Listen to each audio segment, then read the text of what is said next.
Welcome back to the best Dominion cards list. We are in part 25. The cards costing 5 still. I apologize again for the longer break, but I'm hoping to be able to continue now more regularly. Let's get started with rank 40.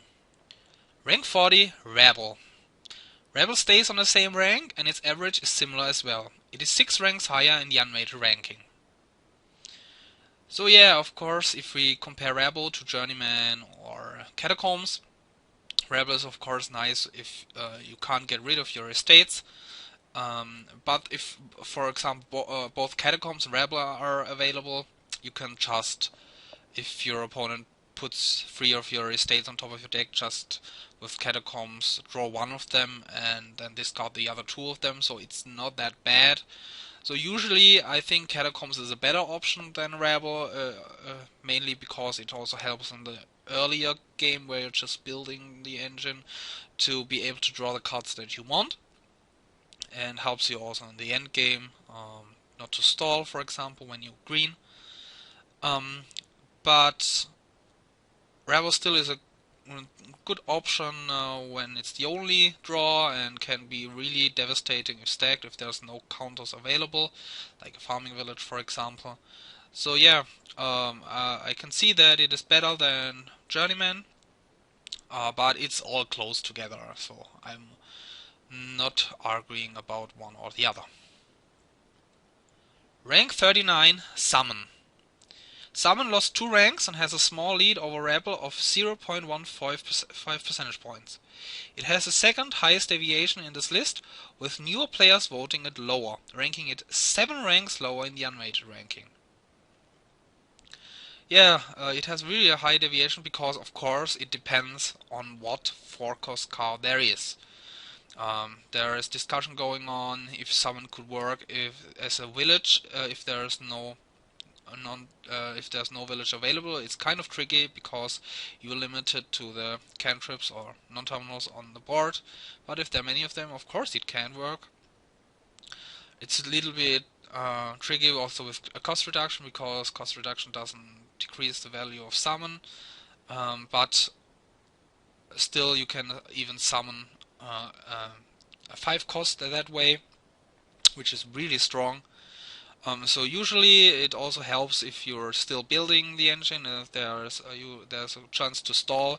If you can summon Smithy, this is just so strong, or even summoning at the village is really good to be able to not draw a hand full of terminals and not be able to kick off. So summon has a really big use, a lot of uses. It can be really nice to at least summon 1 card in each turn to be able to not stall next turn, which is I think the usual case to do it. And of course it can act as a village if you really need it. Rank 38, Catacombs. Losing 9 ranks 2 years ago, Catacombs slowly went up last year and this year. It is 2 ranks lower in the unrated ranking. Yeah, as I said earlier with Rebel, I think Catacombs is one of the best drawing cards for 5, because it can really help you in the early game to draw the cards that you really want and be able to not to stall in the end game. It has really good drawing abilities, and I think I agree that it's better than Rebel and Journeyman. And also, even if you have built an engine, it helps you draw the cards you need. So if you don't draw all your terminals, for example, with no village left, and you can just skip those and then draw all your villages next. So this helps really a lot, and is a really excellent draw card that helps you not to have that turn or stall. Rank 37, City. City is just like last year 5 ranks better than the year before. It is 2 ranks higher in the unrated ranking. Yeah, I definitely agree that the city is stronger than it was ever before. Piles run out faster because of a lot of cards like Stonemason or other cards that drain the pile so fast help you with city. Of course, cursing attacks are really on boards with cursing attacks. City is really good. Um, so I agree. Engines are most boards are engines, and thus City is good, especially if there's plus buy and cheap cards, stonemason, or I said cursors.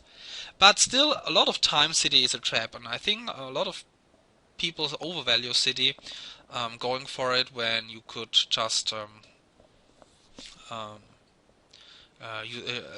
use the other village. I mean, if City is the only village and you have to build an engine, of course you have to go for City. But I think you rather would have a cheaper village or very often to build the engine, because building an engine with City is very slow, because City does give no benefit for a long time and costs 5. So this is a little bit tricky, and I'm not sure if I agree that City is should be that high. I mean, compared that Bandit Camp was already there, and Bandit Camp is just a really strong um, engine card as well if you trash down, because it gives you payload and the villages and the actions for the village effect.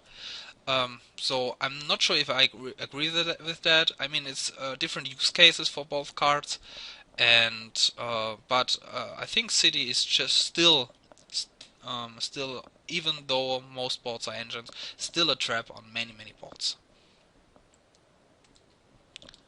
Rank 36, Distant Lands. Distant Lands is another big winner. It is 12 ranks and over 6 percentage points better than last year, and it is 2 ranks worse in the unweighted ranking.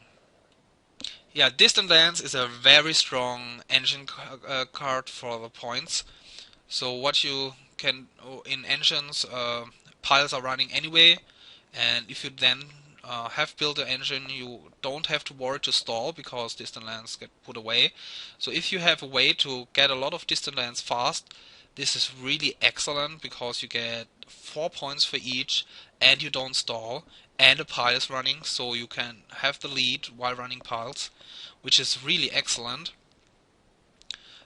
So if there's a university or an artisan or an altar or something which can gain you those distant lands, this is just really strong. It's really strong to do. Um, but if the gains are limited, or if you're just building an engine uh, um, that has not a lot of payload, distant lands is very tricky.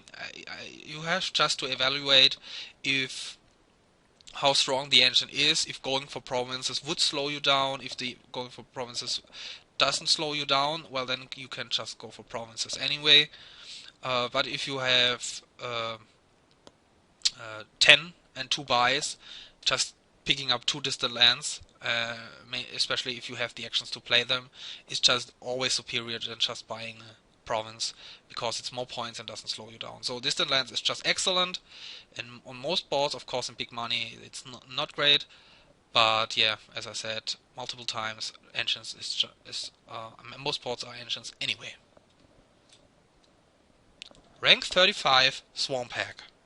While Distant Lands is 12 ranks better, Swarm Pack lost those 12 ranks and 11 percentage points. It is 3 ranks higher in the unweighted ranking. Yeah, cursing gets less and less strong. Swarm Pack was overrated, and I think I agree that it should be lower. Not sure if 35 is appropriate though. Swarm Pack, I think, is a card that is very hard to rank. It can be so strong. I mean, if the other player is going for an engine with multiple buys, even if he is trashed down, getting like 2 or 3 curses a turn can really be a problem for him. Um, the problem is though still the opportunity cost for a Swarm Pack, because it only curses him every second turn, which is, I think, the big disadvantage. So if you want Swarm Pack, you mostly want 2 and alternate them. I mean, playing 2 Swarm Packs is also very good, but it doesn't give your opponent um, the conundrum to buy or not buy. because 2 Swampanks he probably won't buy anything, and the next turn you don't have any Swampanks playing, he can just buy what he wants next turn. So alternating Swampanks is mostly the thing that you want. So if you have, as with all cursors, if there's weak trashing, Swampeg is still a way to go, especially if you want to build an engine with multiple buys. Swampeg can really hurt you, and it's always tricky if it's worth it to get a gold with a curse or just nothing, especially if it's more money, a money-ish strategy that you're taking. Or for example, if you have a lab or any other draw card with a curse, because you basically get a cantrip for one. If you can't trash the curse, the draw card doesn't really help you, because it effectively gets you a curse card that you have to draw as well. So you have to draw one card more, which means the draw card doesn't help you all that much. I'm not sure if I explained that correctly, but it's the same problem, just like Stonemason overpaying for 2 labs. One of the labs is a cantrip for a while until you get rid of the Stonemason.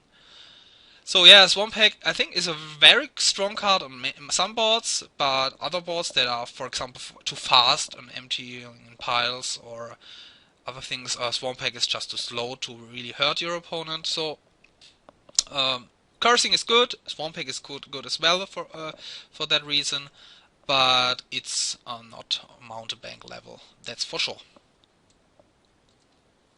Rank 34 Soothsayer.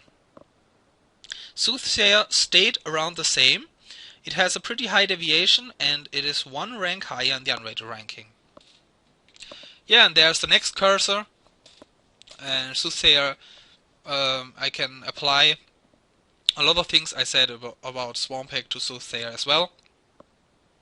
It's a cursor that even helps your opponent, so if this is a fast board, if you can get rid of your cursors, you're even helping your opponent, so Soothsayer is no good. And it really depends also how many golds you really want. So Soothsayer is a really strong option for big money. I'm not sure about on the numbers on the top of my head, but I think Soothsayer big money is around the same strength as Witch big money, because all the golds you get really are really strong. I think you kind of want both. You want a Soothsayer first and then a Witch to draw those golds, if both are available. But Soothsayer is also, of course, very good if you can trash for benefit your curses. So it hurts your opponent a little bit with curses, but you get big benefit from as a gold gainer. So if you have a Butcher Remodel or Stonemason or whatever to get use of those curses, golds that you get, Soothsayer is a very good option. Yeah, and often the way to gold spam is also a way to get 2 provinces very reliably, especially if your opponent ignores Soothsayer, so you go for double Soothsayer big money. It's still competitive on a lot of cases, because your opponent gets hurt, you get a lot of gold and can easily province each turn. So I think Soothsayer should be a little bit higher in my opinion, because even it's competitive with a lot of engines a lot of times if you go Soothsayer big money, and you can incorporate it in engines for the gold gain to trash for benefit. So this is a very good option to add in a lot of decks. But if there's good trashing, you can't really get use of all the goals, then Soothsayer is of course a trap. Rank 33 Bustling Village. Bustling Village is the 4th best Empires card. It is 3 ranks lower in the unrated ranking, and it has a really high deviation. So yeah, here I have to definitely disagree. Bustling Village I think is not a really good village. If you compare it to Port is just a lot better in many ways. First, it costs less. Second, you get basically the same effect, but even better, because what I mean with same effect is the plus reactions, because plus reactions spread out over 2 cards is just way better to be able to kick off each turn. Bustling Village has a big problem to be sure to have one at the starting hand. So if you can't somehow guarantee to have a Bustling Village in a starting hand, this is a really hard to build an engine around Bustling Village, because you still need double the terminals or you still want double the terminals, but you have half the cards that are villages, so you end up a lot of times with a lot of terminals or with no village in your starting hand, and you can't kick off, which is a big problem. Then it can put a settler from your. The only advantage, of course, that it can be a lab, or even better than a lab. It can even draw 3 cards if settlers draws a copper. But the cases where this activates are very rare, because if you build an engine, you mainly draw your deck. So you start with an empty discard each turn. So you either need for your opponent to discard a discard attack, or you need some discard for benefits or a warehouse or something. Then Bustling Village Bustling Village can really work out. I mean, there are many cards that you can discard for benefit, but still you need one, I think, to really use it. And the big disadvantage I haven't even mentioned yet is, of course, that it's the bottom card of a pile. I mean, we rank the cards Settlers and Bustling Village separately, but still you have to take into account that it's the bottom part of split pile, and this is a big disadvantage. You want to build an engine, but you have to go through all the settlers to build an engine, and if your opponent doesn't help you with that, it takes a long time, where you just only can have like 2 or 3 terminals and not more, because you can't handle all of them. So your opponent has a big lead mostly, and the engine has to be really good to be able to catch up that deficit. I mean, you have the advantage to get all 5 settlers, which can help your Bustling Village to draw more, but still it's a big disadvantage to get a Bustling Village. So I think Bustling Village is not a really good village, and I definitely agree it being higher than City and Bandit Camp, and I forgot which other villages are already in there. So I'm looking forward to your explanation, but I'm definitely not agreeing with that. Rank 32, Bazaar. Bazaar is 6 ranks and 3 percentage points better than last year. It is 5 ranks lower in the unrated ranking. So here's Bazaar, way higher than Bandit Camp, and I think they're about even, so I'm not agreeing with Bazaar being higher.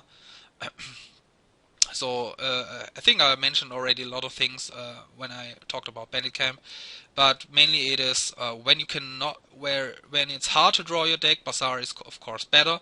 But if you have a really strong engine that can even overdraw, Bandit Camp is just way better. And this of course depends. I mean, if you want a peddler, you can have 5. Bazaar is a very good option. I agree that Bazaar is way better than Market and Treasury for the 5-cost peddler variants, because it gives a free action, which is useful on basically every board. So Bazaar is a strong card, and I agree that it's stronger than Bustling Village and City and so on, but I think it would be even as Bandit Camp, around even. Definitely not the big gap that you voted on. Maybe I'm overestimating Bandit Camp, but Bandit Camp is just so good, I think, a lot of times. Rank 31, Legionary. Legionary is the 3rd best Empires card. It is 1 rank higher in the unrated ranking.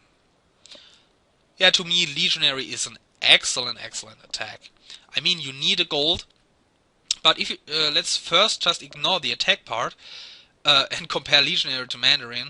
I mean, even that shows that Legionary is a very strong card, even if you compare it to merchant ship or tribute or all the other um, payload cards, money payload cards for 5, Legionary is, even without the attack, one of the best. I mean, also Wine Merchant. I mean, Legionary doesn't have the buy, which is the main reason you get Wine Merchant. But still, um, Legionary and gold. Compare Legionary and gold to Wine Merchants. It basically gives both give 6.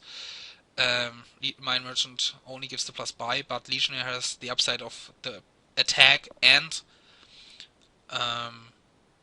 it only costs 1 action. So Legionary is, even without the attack, a very strong, or not a very strong, but even with that, it would be a medium 5-cost card. But the attack is what makes Legionary really strong. I mean, it's one of the, or it is the strongest discard attack.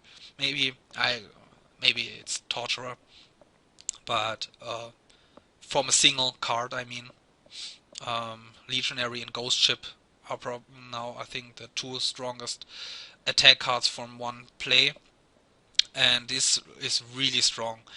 I'm not sure I agree it being so low. I think I had it in around rank 15 or something, because to me Legionary was mainly, if it's an engine, Legionary is very strong. I mean, it's in big money, it's no good. You can't guarantee Legionary and gold in the same hand. I mean, you would still get one maybe, but it's definitely an engine card, and you get 1 Legionary, and the plus 3 coins help you to get to gold next turn, and from there on, your opponent has to really deal with a really strong attack every turn, and especially if he can't or didn't trash down already fast enough. So if it's an engine where it's hard to trash down fast, then Legionary is just so strong, because he might draw a bad card, and then he starts basically with a 2-card hand. It's always brutal. Maybe I'm overestimating the psychological effect to discount to 2 cards. Maybe this can be the case, but it's always brutal. And if you even add a Masquerade to it, then it's just nuts. Legionary Masquerade is just nearly broken. Not as broken as the Masquerade pin, but that's just so brutal. You have really troubles kicking off with the 2-card hand, or basically with the 1-card hand, if you don't draw something good. So yeah, Legionary is for me an excellent attack card. A Ghost Ship, I think, is definitely better for 1, because it draws, which is better than plus 3 coins, and the attack is stronger because you have to put back bad cards. But I think Legionary is close behind Ghost Ship for the attack. So this was part 25.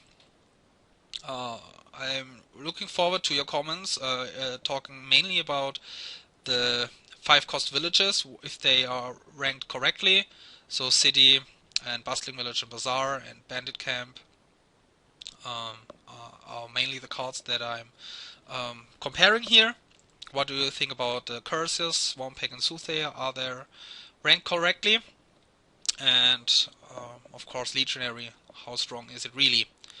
Thanks for your comments. See you soon for next time. Bye.